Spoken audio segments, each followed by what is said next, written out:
आजचा विषय आहे मिलिंद प्रश्न।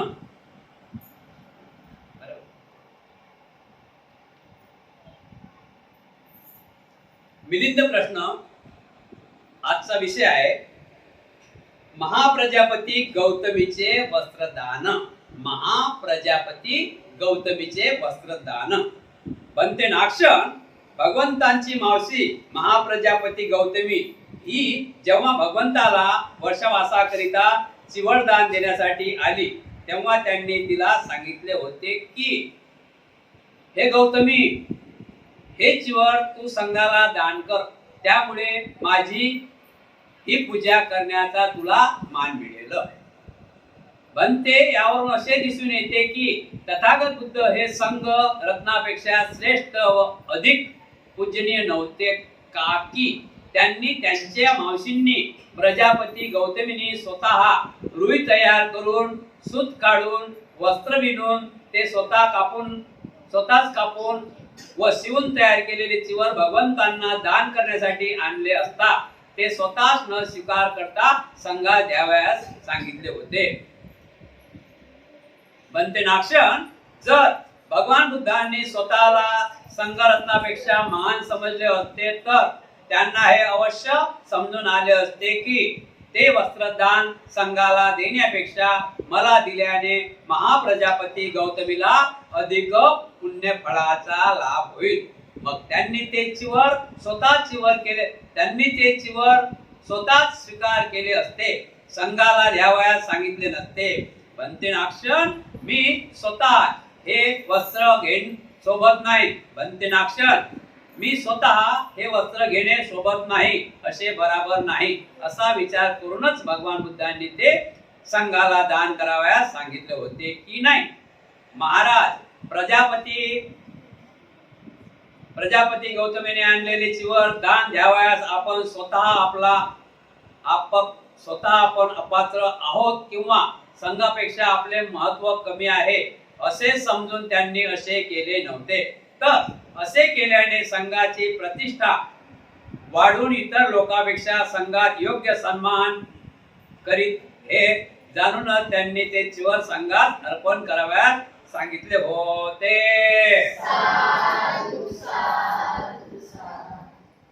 विषय आहे महाप्रजापती गौतमीचे वस्त्रदान।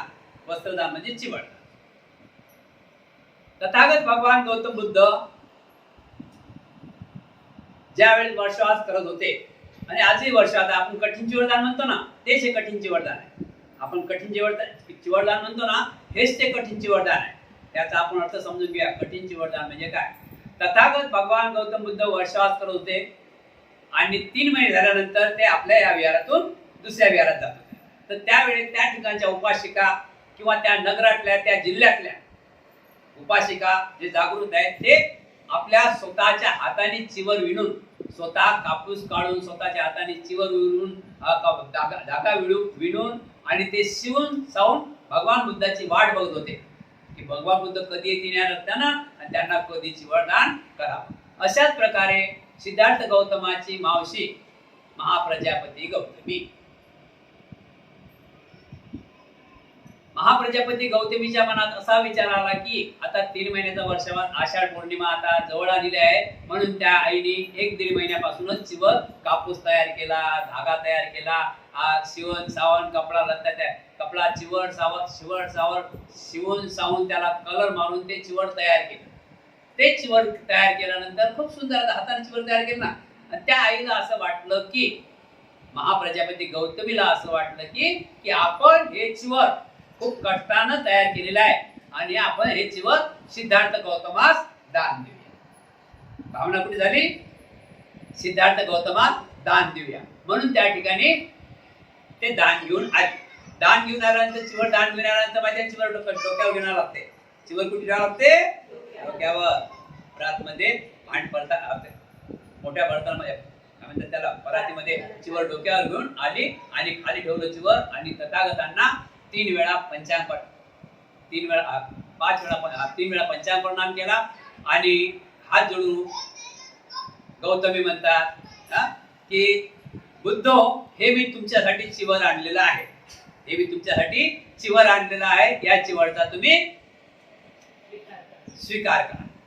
तर बुद्ध काय म्हणतात, नाही माते, मला तू चिवड दिल्यानं तुला पुण्यकर्म जास्त लागणार नाही. मला तू चिवड दिल्यानं तुला पुण्यकर्म जास्त लागणार नाही. तुला जर चिवरच द्यायचं आहे तर माझ्या संघाला दान कर. काय म्हणे बुद्ध, माझीला तू मला चिवड देऊ नको. तू मला चिवड दिलं तर तुला कमी टक्के पुण्य लागेल, कमी टक्के पुण्याचं फळ लागेल. जर तू संघाला दान करशील तर तुला जास्त पुण्य लागेल. आता हे गोष्ट राजाच्या कानावर पडली, मिलिंद राजाच्या कानावर पडली. मग मिलिंद राजा म्हणजे नागसेन हे असं कसं, त्यांच्या मावशीनं त्यांच्यासाठी चिवर विणलं, त्यांच्यासाठी चिवर विणलं ना. समोर असते ना आणता, आता तुम्ही डबा काय आणता तर बंतीचे नाव घेण्यात आलं घरूनच की बंतीला काहीतरी घेऊन जाऊ. बरोबर की नाही, तुमच्या ध्यानात असतं ना ते. तर ते बंतीने घेतलं तर बरं आहे, दुसऱ्याने घेतलं तुम्हाला बरं वाटेल काय, कारण की तुमची श्रद्धा घरून निघता, तुम्ही श्रद्धा घेऊन हे बापून बंतीला द्यायचं आहे. आणि बंतीची इथं आल्यानंतर बंती देऊन टाका, तुमचं मन नाराज होईल की होईल की नाही मन नाराज. तर मिलिंद राजा म्हणतात की नागसेन हे कसं काय बरं. त्या आईने स्वतः म्हणजे चिवर सिद्धार्थ गौतमासाठी चिवर स्वतःच्या हातानं, कठीण चिवर म्हणतात त्याला, कठीण परिस्थितीत चिवर विणलं, धागा काढला, कापूस काढला, त्याचा धागा बनवला, ते कपडा तयार केला, त्याला कलर मारला, त्याला शिवणचवण केले आणि चिवर बनवलं. चिवर किती चिवर तिकडेच आहे ना, चिवर बनवलं. त्या चिवर मध्ये काय माहिती आहे बघा, या चिवर मध्ये काय 4 आरे सत्ते. या चिवर मध्ये तुकडे तुकडे आहेत, चिवर तुकडे तुकडे आहे, अख्खं चिवर नाही तुमच्या चादरासारखे कपड्यासारखं.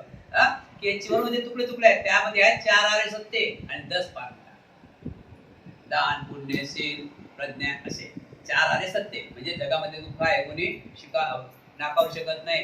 प्रत्येक जगामध्ये दुःख आहे, दुःखाला कारण आहे आणि कारणावर उपाय आहे, आणि ते दुःख परिपूर्ण माझ्यावरून नाश झालं पाहिजे, त्याच्यावर बुद्धाने उपाय दाखवलेला आहे. असं 4 आरे सत्ते आणि 10 पारमिता मधून हे चिवर बनवलेलं आहे. एवढी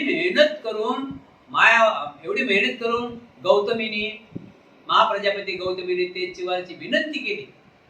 तर बुद्ध म्हणत मला नको देऊ, मी घेईन, पण तू ज्या आशेने आले ते तुला टक्के मिळणार नाही. 100% पाहिजे ना, आपण दान केलं तर. एवढं मोठं दान केलं, भोजन दान, आपल्याला 100% भेटलं पाहिजे ना त्यातले. तर 50% भेटलं तर काय फायदा आहे. तर अशा प्रकारे तर हे राजाला माहित पडलं, म्हणून राजा म्हणते नागसेन हे असं कसं. मावशीनं चिवर स्वतःच्या हातानं कठीण चिवर बनवून सिद्धार्थ गौतमाला देण्यास आणलं आणि सिद्धार्थ गौतम नाकार करतात ते घेण्यासाठी. मला असं वाटते की संघापेक्षा कनिष्ठ आहेत बुद्ध, संघापेक्षा बुद्ध कनिष्ठ आहेत. म्हणजे हा संघ मोठा आहे, बुद्ध कनिष्ठ आहे, म्हणजे बुद्ध हे लहान आहे. आता बुद्ध लहान होऊ शकतात काय, आम्ही कोणाचे एवढे आहे, बुद्धाचे. मोठं कोण आहे आमच्यात, बुद्ध, संस्थापक बुद्ध आहेत तिथं. तर महाराजा म्हणते की मग चिवर का नाही घेतलं, या संघाला का द्यायला लावलं, या संघाला का द्यायला लावलं. तर अशा प्रकारे त्या संघाला का द्यायला लावलं, तर त्यावेळेस बुद्धाने का स्वीकारलं नाही, बुद्धांना म्हणजे बुद्ध का स्वीकारलं नाही की बुद्धांना आपला संघ मोठा करायचा आहे, बुद्धांना आपला संघ मोठा करायचा आहे, म्हणून त्यांनी ते घेतलेलं नाही.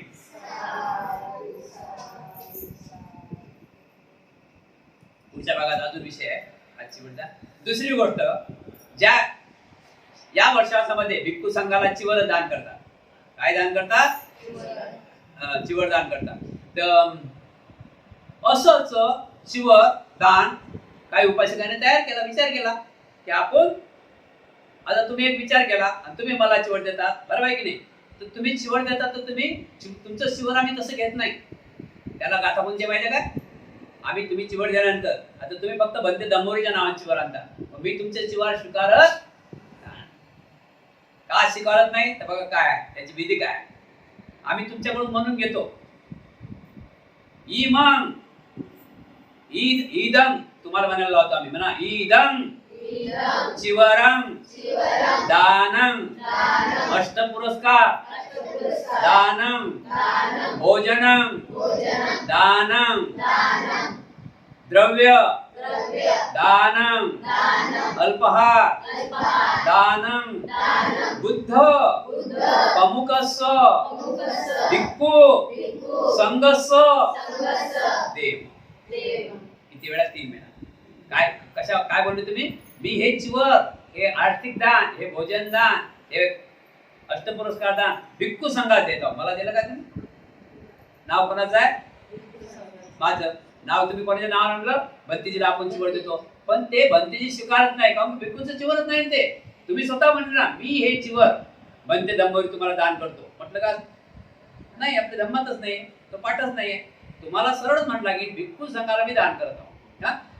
अशी एक परिस्थिती निर्माण झाली की एक छानसं चिवर एका उपासिकेनं, म्हणजे काही ग्रुप उपासिका, काही ग्रुप उपासिका तयार करतात चिवर स्वतः.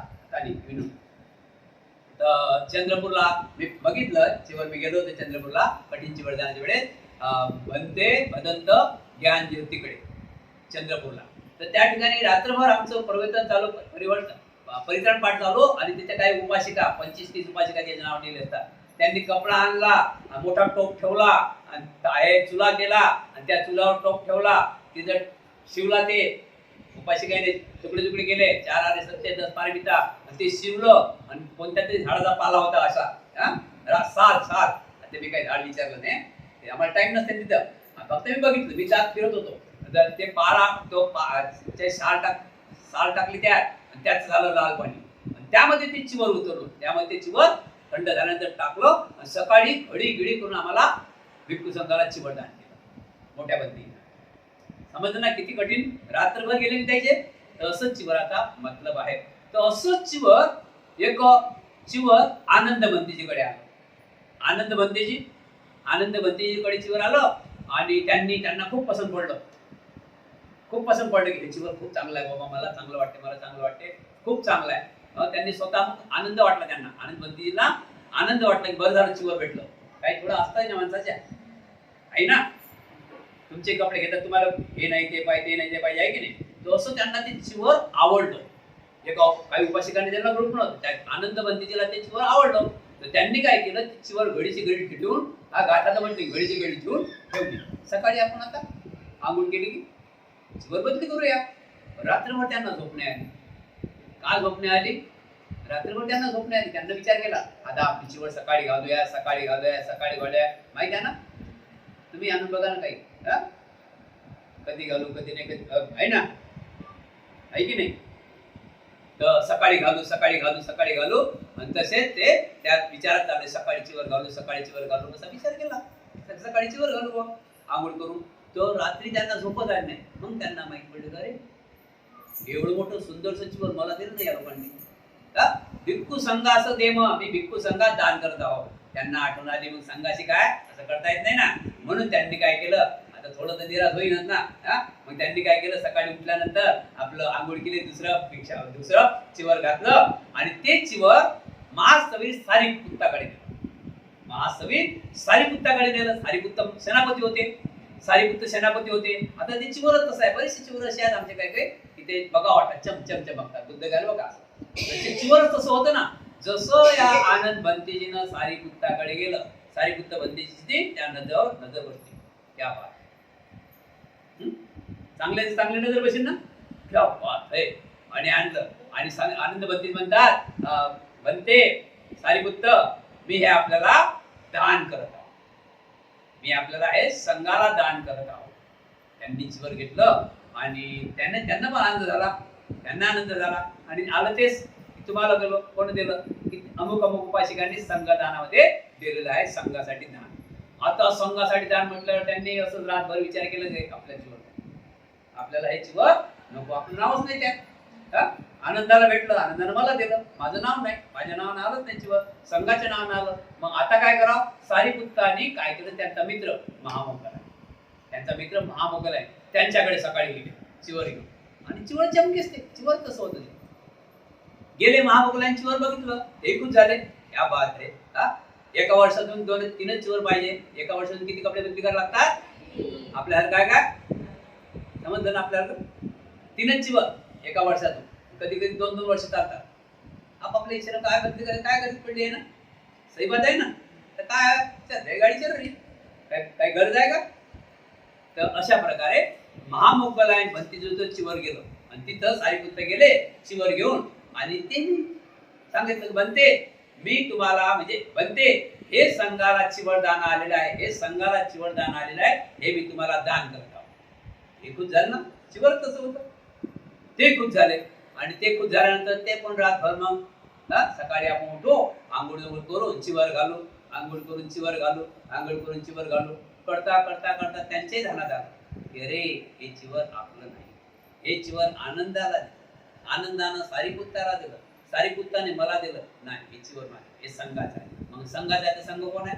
चला उद्या सकाळी बुद्धाने जे म्हणा सकाळी उठले आपले अंगण तुटले भिक्षापात्र हाती घेतलं, आया घेतलं, कपडे संगाडी वगैरे टाकली खांद्यावर आणि बुद्धाकडे गेले. बुद्धाकडे गेल्यावर चिवर बाजून ठेवलं, पंचांग प्रणाम केला, बुद्धो हे मी चिवर संघाला दान देता, हे 34 माझ्यावर संघाला दान देता. त्यावेळेस म्हणत होतो की ते मी पण शिकवू शकत नाही, ते चिवर मी तुम्हाला दान करतो, ते चिवर मी पण शिकवत नाही, संघाचं चिवर आहे म्हणून ते संघाला दान जाते. आता तुम्ही जे दान दिलेलं आहे, तुम्ही जे दान देता चिवर, आता तुम्ही इथे 5-7 ते 8 ते किती या वर्षातून आहे ना, एवढी चिवर घालतील का बनतेजी?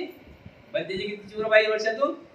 आता उरलेली चिवर काय करा, उरलेले चिवर काय करा, तर ते उरलेल्या चिवरवर आमचा अधिकार नाही, ते चिवर संघाला दान करावं लागते. मग संघ कोण आहे? संघ कोण आहे? प्रत्येक भिक्खूला दान करावं लागते. तर संघ कोण आहे? तर संघ असा निर्माण होते.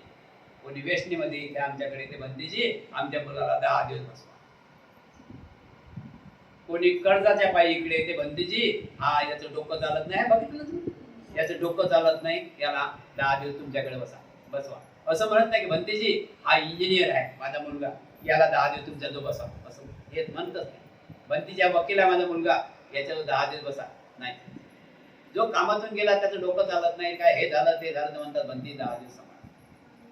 तर ते चिवर आम्ही त्यांच्या अंगावर कोणते चिवर आमच्या जमा असतात ना, ते चिवर त्यांच्या अंगावर देतो. ते चिवर त्यांच्या अंगावर दिला तर 100% नाही 95% तरी त्याला जीवनाचा अर्थ समजते. चिवर अंगावर आहे एवढं चिवर वजन आहे या चिवरामध्ये.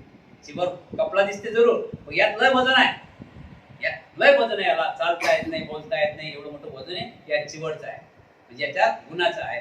म्हणून ते चिवर संघाला दान जाते. म्हणूनच प्रजापती गौतमी म्हणे की बुद्धो तुम्ही हे चिवर घ्या. बुद्ध म्हणत मी घेईन चिवर, पण तुला थोडा लाभ होणार नाही, मला चिवर आहेत ना, मी घेईन चिवर, मी सर्व राग दोष मोह सर्व सोडून शांत झालेलो, मला कुठल्याच प्रकारे माझ्यामध्ये आता काही नाही गुंतलेलं आहे, मी आता संबोधी प्राप्त केलेली आहे. पण जो संघामध्ये असा असेल त्याच्या अंगावर चिडलं पाहिजे. आता त्या वेष्णी माणसाच्या अंगावर ते प्रजापती गौतमीचं चिवर गेलं, तो जर सुधारला तर 1000 लोकांना सुधरू शकते की नाही? समजले ना भाषा? तुम्ही कोणाला दान देता? संघाला. त्यांनी चिवर घेतलं नाही, शेवटी ते आनंदा चिवर बुद्धांनी प्रजापतीचं चिवर स्वीकारलेलं नाही. पुढे विषय आता अजून उदाहरण देतात.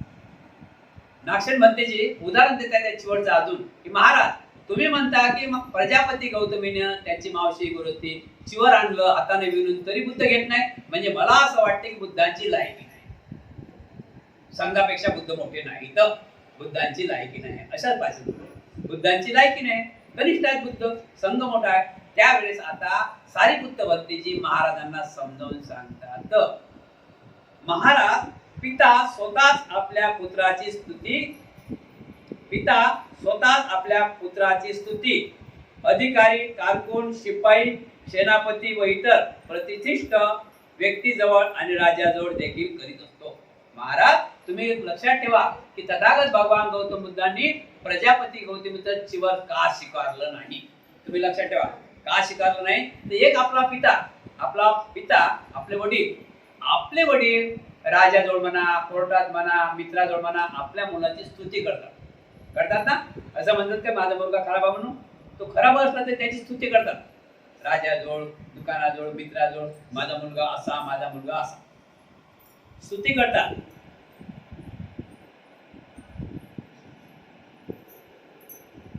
जेणेकरून आपला मुलगा पुढे काही उच्च पदावर जाऊन लोकांना सन्मानित व्हावा.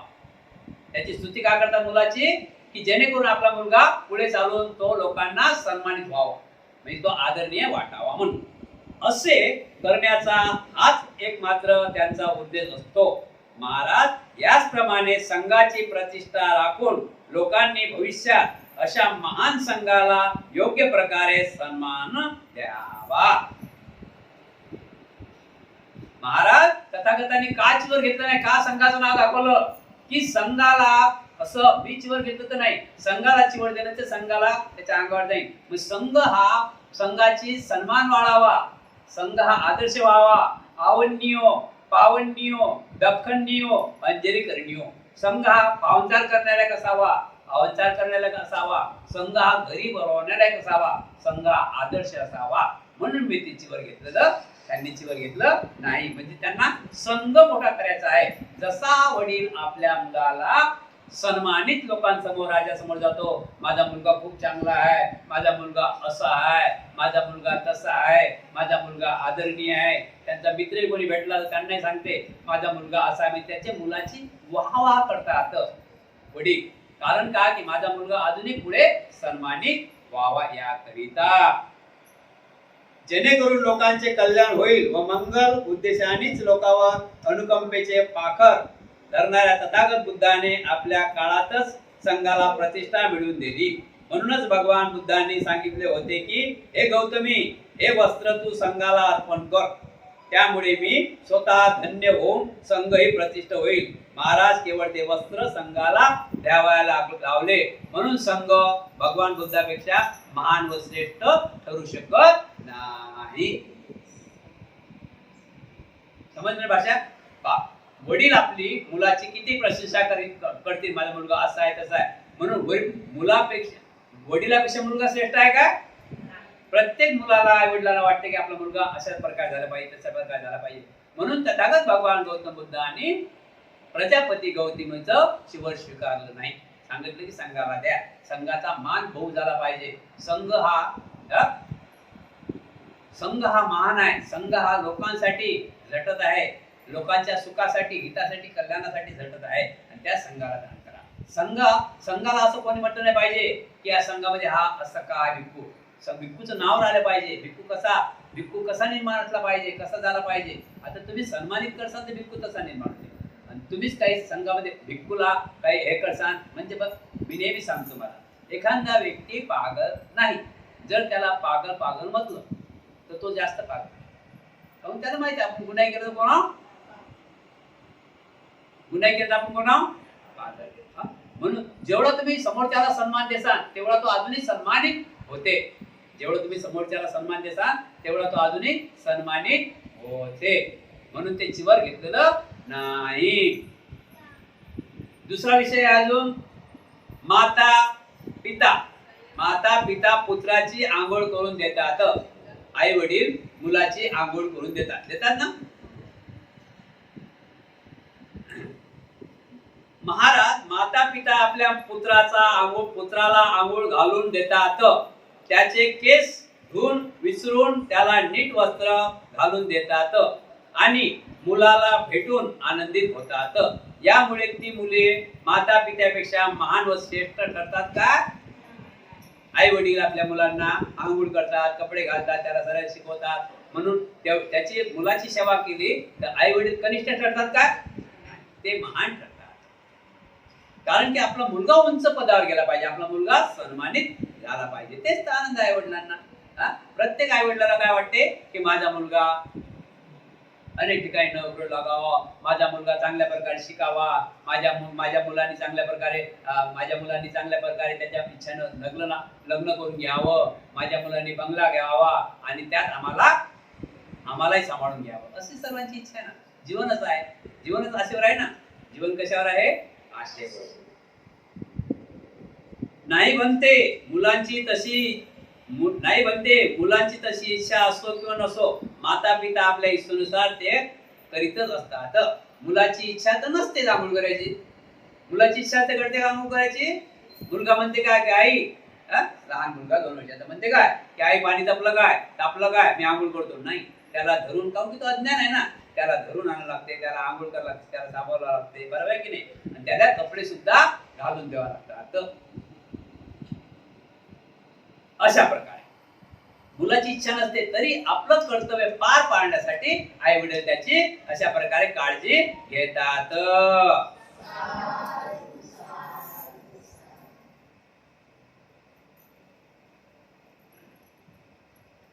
महाराज याचप्रमाणे ते वस्त्र संघाला अर्पण घ्यायला लावले. म्हणून काही संघ भगवान बुद्धापेक्षा महान किंवा श्रेष्ठ ठरू शकत नाही.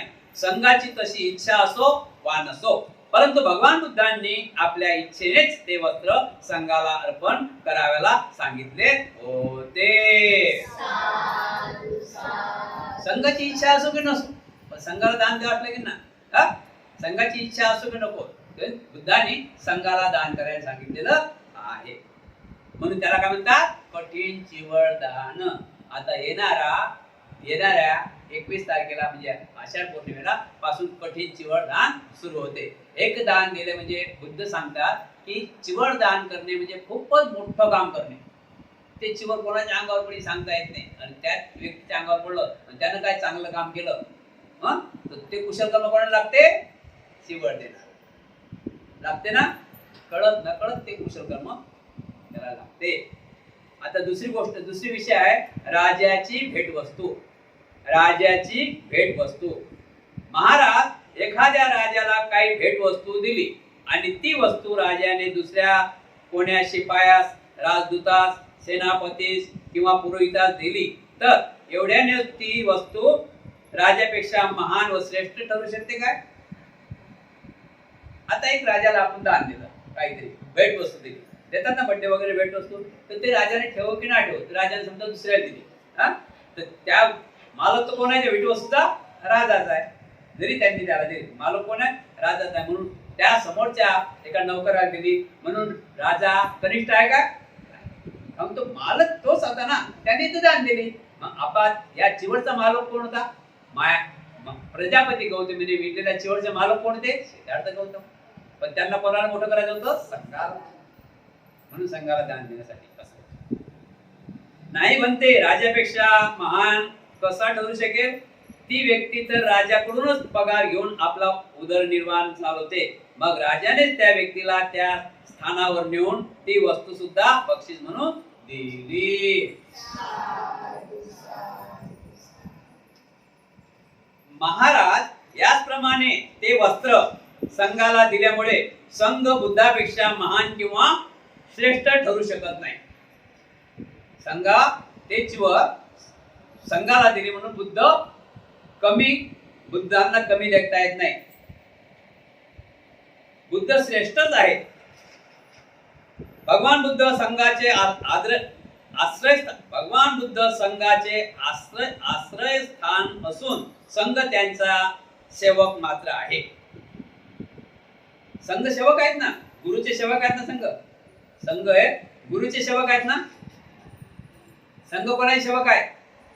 गुरुचे सेवक आहेत ना. 10 मिनिट. जो त्यांना आपला स्वामी समजतो, प्रत्यक्ष बुद्धाने संघाला त्या स्थानावर प्रतिष्ठित करून त्याला ते वस्त्र द्यावायला सांगितलेले आहे. की मी महान नाही, संघ महान आहे. म्हणजे सर्वच मी तर महानच आहे. मी तर महानच आहे.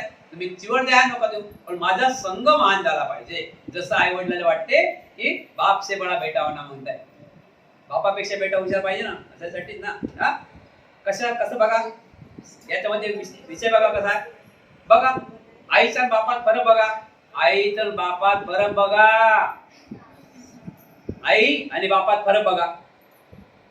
बाप तो बाप, आई ते आई. आई तर बाबात फरक बघा. म्हणजे तुम्हाला हा विषय बुद्धांनी चिवर का घेतलं नाही, संघाला का दिले, चटकन माहित पडेल. आई बाबातला फरक बघूया आपण. एका रस्त्याने चालले मुलगा आणि आई वडील.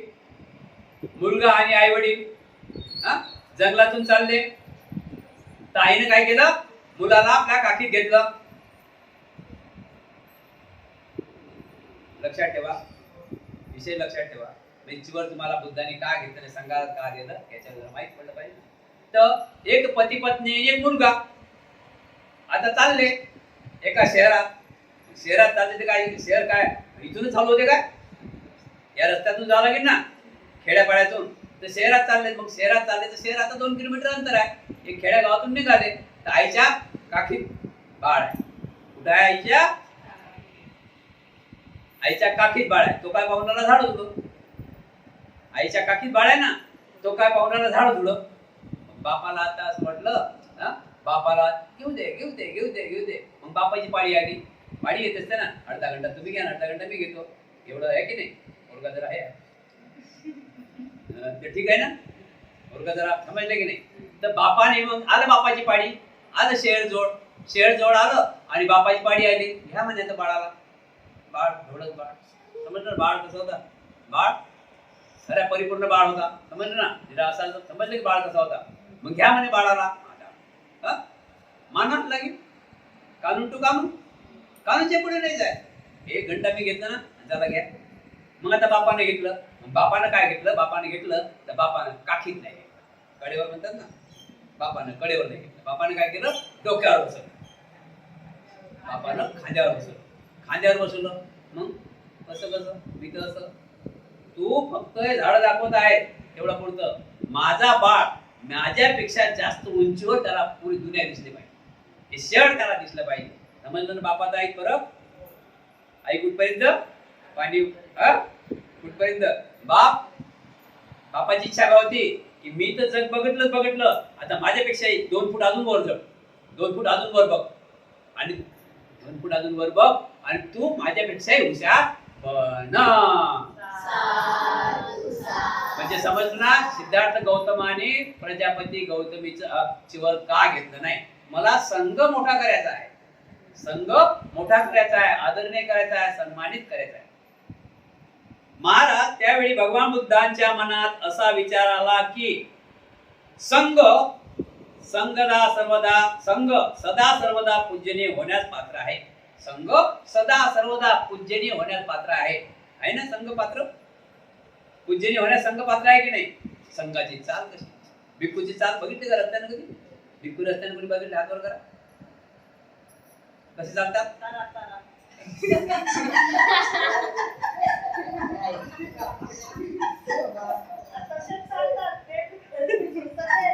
भिक्खू कसे चालतात? भिक्खू चालताना 5च पावलं पुढे पाहतात. भिक्खू इकडे तिकडे पाहत नाही. भिक्खू असं रस्त्याने चालतात. भिक्खू तर त्यांना 10 म्हणजे जे पाहणार रस्त्याने आहेत सर्व भिक्खूकडेच लक्ष देते. त्यांना ठोकर लागली तरी ते त्या दगडाकडे पाहत नाही. कोणाकडे पाहतात? भिक्खू. कारण भिक्खू हा आदरणीय आहे. भिक्खू हा आदरणीय आहे. भिक्खू हा बुद्धिवान आहे. भिक्खू हा अभ्यासू आहे. आणि भिक्खू हा पावनचार करणार आहे का? पावनचार करणार आहे का? भिक्खूला इथून तुम्ही फुलं टाकत येतात ना घरी, का नेतात? की भिक्खू तसा पाहुणे सर्वात मोठ्या पाहुणे आहेत. तुमच्या घरी जे काय पाहुणे येतात त्याच्यापेक्षा मोठं कोण आहे? भिक्खू. इथं तुमची युवा जेव्हा म्हणतात ना, सर्वात मोठे भिक्खू आहे. आणि हर ठिकाणी कुठेही पाहुणचार असला, तुमच्या घरी कोणी पाहुणे आले तर पहिले ताट कुठे येते? इथं भिक्खूला. ते उदाहरण आपण समजू, पुरणपोळ्या आपण रोज बनवत नाही, पण तुमच्या घरी पाहुणे आले, पुरणपोळी बनवली तर तुम्ही पहिले ताट कोणाला आणता? माझा भिक्खू. भिक्खूला कोण देईन? आमच्याशिवाय कोण आहे? माझा भिक्खू जगला पाहिजे. बरोबर आहे? मला भिक्खूला वाढलं पाहिजे. भिक्खूला जेवण देता. बरोबर आहे की नाही? तर अशा प्रकारे भिक्खू आदरणीय आहे. म्हणून भिक्खू सन्मानित झाला पाहिजे. हे सिद्धार्थ गौतम बुद्धांचं सम्यक संबोधांचा विचार होता. मी तर सम्यक आहेच, पण माझा संघ महान झाला पाहिजे. माझ्या पश्चात माझा संघ हा आदरणीय झाला पाहिजे, पाहुणचार करणे झाला पाहिजे, प्रवचन देण्यालायक झाला पाहिजे, सर्वांचा आदरणीय प्रिय असला पाहिजे. प्रिय नसला तर कोणती? प्रिय नसला भिक्खू तर जेवण कोण? जेवण देईन का जेवण कोणी? महाराज त्यावेळी भगवान बुद्धाच्या मनात असा विचार आला की संघ सदा सर्वदा पूजनीय पात्र आहे. सदा सर्वदा पूजनीयास पात्र आहे, म्हणजे पूजा करण्यालायक आहे संघ. कोण आहे संघ? पूजा करण्यालायक आहे. तेव्हा मला लाभलेल्या दानाचे आता संघाची पूजा करावी, जेणेकरून मी तो सर्वांना पूज्य ठरू शकेल. याच उद्देशाने त्यांनी दान घ्यायला लावले. महाराज भगवान बुद्ध केवळ स्वतःप्रती केल्या गेलेल्या सत्काराचीच प्रशंसा करीत नव्हते. राजे महाराजे त्यांची प्रशंसा करत होते, मान देत होते, पण त्यांनी स्वतः मान घेतलेला नाही. संघाला कधीच विसरले. संघ महान आहे. संघ आहे तर मी आहे. संघ आहे तर मी आहे. तर ते संसारात जेवढी काही योग्य व्यक्ती आहेत त्या सर्वांच्या सत्काराची प्रशंसा करीत असतात. महाराज मध्यम नियकात त्या देवादी देव भगवान बुद्धाने धम्मदायात नामक सूक्ताचा उपदेश करताना अल्पच्छेदेची स्मृती करीत असता स्वतःच म्हटले आहे की हे भिक्षूंनो, तोच सर्वात श्रेष्ठ, पूजनीय आणि स्तुतीत पात्र आहे, जो अक्षच्छ व संतुष्ट राहणारा आहे. महाराज, या सर्व संसारात बुद्धापेक्षा पूजनीय, महान किंवा उंच असा कोणीही नाही. बुद्ध हे एकमात्र सर्वश्रेष्ठ, सर्वज्ञान संपन्न आणि उंच असे आहेत. महाराज, देवगण आणि मनुष्याच्या मेळाव्यात भगवान बुद्धांच्या पुढे उभे राहून मानवगामी नावाचा देवपुत्र संयुक्त नियाकात म्हणाला होता की राजगृहाच्या पर्वतावर विपुल सर्वात श्रेष्ठ आहे. राजगृहाच्या पर्वतावर विपुल सर्वात श्रेष्ठ आहे. हिमालयाच्या पर्वतावर शेत तारांगणात सूर्य, जलाशयात श्रेष्ठ आहे समुद्र, नक्षत्रात चंद्रमा, देवतांनी युक्त समस्त संसारी मानता अग्र तथागत. महाराज, मानवगामी देवपुत्राने जे म्हटले ते अगदी यथार्थच म्हटले आहे. याचा स्वीकार स्वतः भगवान बुद्धांनी सुद्धा केलेला आहे. महाराज, सेनापती सारिपुत्र सुद्धा म्हणाले की मारसेनेचे दमन करणाऱ्या एकट्या बुद्धावरच श्रद्धा ठेवावी, एकट्या बुद्धालाच शरण जावे आणि प्रणाम करावा, तर हा महान भवसागर पार करू शकाल. देवादिदेव भगवान बुद्ध सुद्धा म्हणाले की हे भिक्षूंनो, लोकांच्या हितासाठी, लोकांच्या सुखासाठी, त्यांच्या अनुकंपा करून त्यांच्यात एकोपा निर्माण करण्यासाठी, तसेच देवगण आणि मनुष्याच्या कल्याणासाठी एकाच व्यक्तीचे उत्पन्न होणे सामर्थ्यक आहे. ती व्यक्ती म्हणजे अर्थ सम्यक संबुद्ध होय.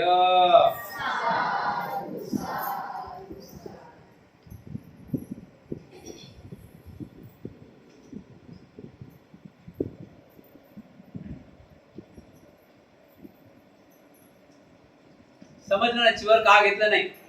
संघ मोठा आहे, संघापेक्षा मोठं कोणी नाही.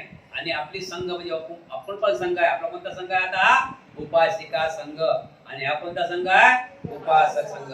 संघापेक्षा मोठं कोणी नाही. आणि संघात जो राहील त्याला कधीच संकट येत.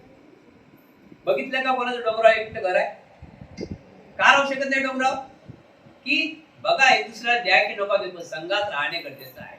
सुखात दुःखात संगत काम येते. सुखादुःखातच संघ काम येते. संघ उपासिका असो, संघ उपासकाचा असो, संघ भिक्षुक असो, म्हणजे संघ म्हणजे सामूहिकरित्या राहणे गरजेचं आहे. म्हणून भगवान गौतम बुद्ध दोन होऊ शकत नाहीत आणि बुद्धांनी चिवर घेतलेलं नाही.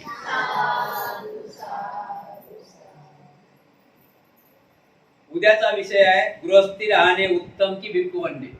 आता उद्याचा विषय तर समजलं ना? आता यातली किती इकडे तिकडे होती ते सांगता येत नाही. उद्याचा विषय तसा आहे. उद्याचा विषय काय आहे? गृहस्थी राहणे उत्तम की भिक्षू बनणं उत्तम. आता उद्या बघू. आता गृहस्थ राहिल्याने काय कारण लागते काय नाही, आणि भिक्खू झालं. समजले की नाही? समजलं ना? त्या साधुकार